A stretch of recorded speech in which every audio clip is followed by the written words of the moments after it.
So, you're attempting to change the oil maybe for your first time ever, or perhaps you just need a refresher. I'm going to teach you guys how to do that step by step, and along the way, we're going to debunk some of the common myths that come along with oil changes, and I'm going to teach you guys some pretty cool tips and tricks along the way to make it that much easier. So, let's get to it. There are only 3 steps to an oil change: draining the old oil out, replacing the oil filter, and then adding new oil in. And if you have a truck or something like this, it's easy enough to just crawl underneath to do step number 1, which is drain the old oil out. But a lot of you will be working on cars, which means jacking the car up safely, placing jack stands in the proper locations underneath the vehicle, chalking the rear tires, and making sure that the vehicle is safe and secure before you crawl underneath it. As you crawl underneath your vehicle, you're going to notice there is a lot going on here, and you might wonder to yourself, where does the old oil come out of? And that's a great question. Typically, the oil pan is black like this with one single solitary bolt. That's called your oil drain plug. Now, in modern cars, some of these are plastic, even aluminum. Luckily, manufacturers are now beginning to stamp somewhere on here oil so that you know. Now that you've located the oil pan and the oil drain plug, you want to take a oil catch like this, slide it under the vehicle so we can do step 1, drain out the old oil. Next, we're going to take our oil catch and we're going to line it up center of our drain plug right here so we can catch the oil. This requires a 15 millimeter socket, and I'm using a little bit of a longer wrench here so I can get some leverage on it. So we're going to release this bolt, and the oil is going to come into our catch pan. It is not uncommon to find yourself in a situation where this bolt is on so tight that it almost feels impossible to come off. That is why it's notable when I said a longer wrench. It just helps you give a little bit more torque and able to get that sucker off. Now we got it loose, and the rest can be just done by hand. This leads us to our first myth. The engine has to be hot in order to do a good oil change. That is false. The engine can be cold and the oil change will be just fine as well. Now, we're going to let this oil drain and move on to the next step, the oil filter. I wish I could tell you that every oil filter is located in the same place on every car, but that's just not the case. As you can see, in this instance, it's mounted on the side of the engine block. Others may be mounted on top of the engine, but I think most of you will find yours located right in the same area as the oil drain pan. Point is, they're all going to look very similar to this. Before we move on to step number 2, replacing the oil filter, we're going to crawl back underneath, put the drain plug back into the oil pan, and put our catch can underneath the oil filter because those are filled with oil as well. As you can see, we're down to just a drip, which is exactly where we want to be. So it's time for us to reinstall our oil drain plug. Now, some of these do have a washer on the end of this. If yours does, it's called a crush washer.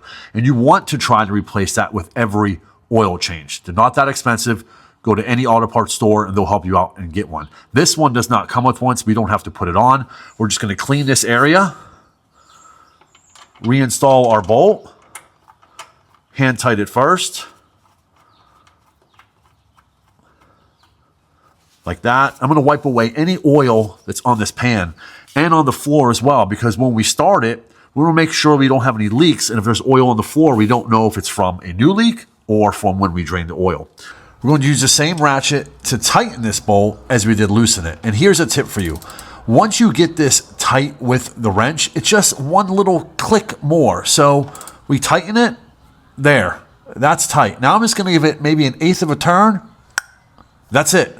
That is perfectly tightened. If you over tighten this, you could strip it and cause a leak. With the oil catch can squarely under place of that oil filter, we can move on to step number 2, which is removal of this. I'm going to try to release it by hand first. If that doesn't work, we'll get out the old oil filter wrench. Let's see what we got here. Nope, nothing doing.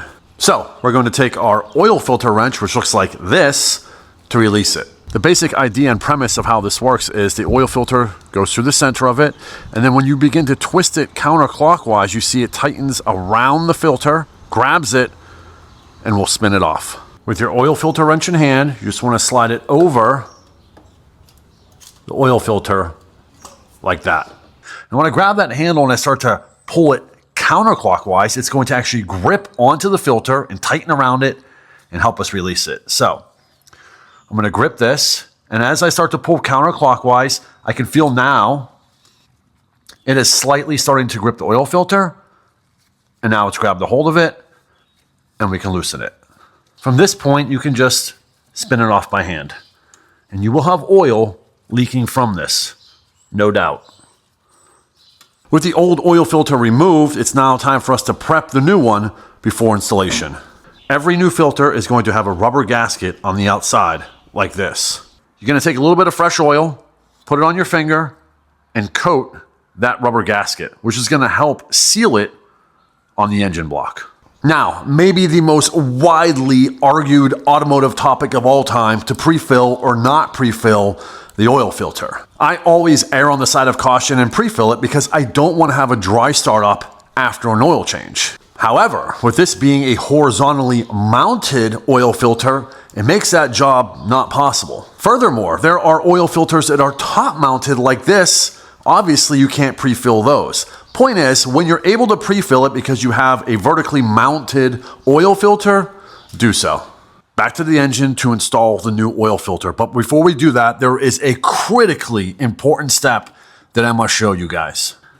We're going to clean this area where the oil filter was at with a rag or a cloth just to get some of the old oil, residual oil off. However, more importantly than that, and maybe the most important thing, is making sure that there is no rubber gasket from the oil filter around here at all. It's called double gasketing. So sometimes you'll take off an old oil filter and the old gasket will still be stuck here. You put the new one on without realizing that, and you are going to most likely have catastrophic engine failure. So make sure you check you have no double gasket, clean it off, and you can put the new one on.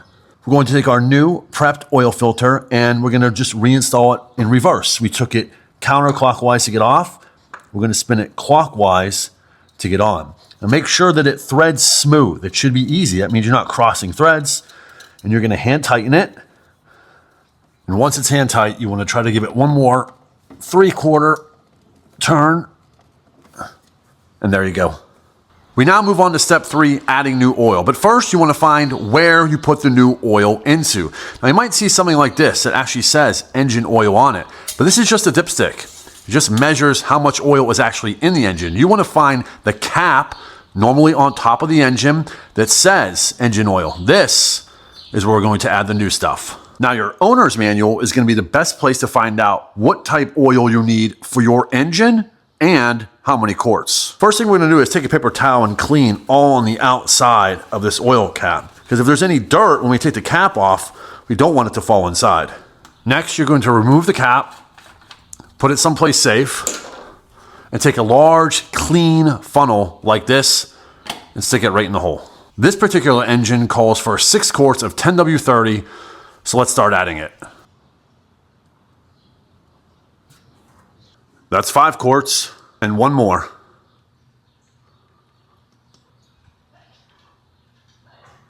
And that's 6. When you're finished, take out the funnel carefully and reinstall your cap. All we have to do now is turn it on, check the engine oil pressure, and pull the dipstick to check the oil level. Now let's start it up and watch our oil pressure. Oil pressure is climbing. That's great. We let the engine run for about a minute, and now we're gonna pull the dipstick. It says engine oil on it, and check the level. With the dipstick pulled, you can see that we are right at that safe level, so looks like we are all set. Now, with a lot of modern oils like full synthetics and 0W20, they can be very difficult to read at times. The trick is to flip it over, because sometimes on the back side you can get a better reading, but we are all set. And that is it. You guys are now oil change experts. Congratulations. It wasn't that bad, was it? If you guys have any questions about what type of oil you should be running, oil filter, comment below. You know I answer every single comment. If you liked the video, please hit the thumbs up button, share it with a friend, family member, coworker, whoever might enjoy the video, because as a small creator, that commenting and sharing helps my channel grow tremendously, and I do appreciate it. As always, guys, I am Aaron. This is Vigilante Motors. Till next time, y'all. Peace.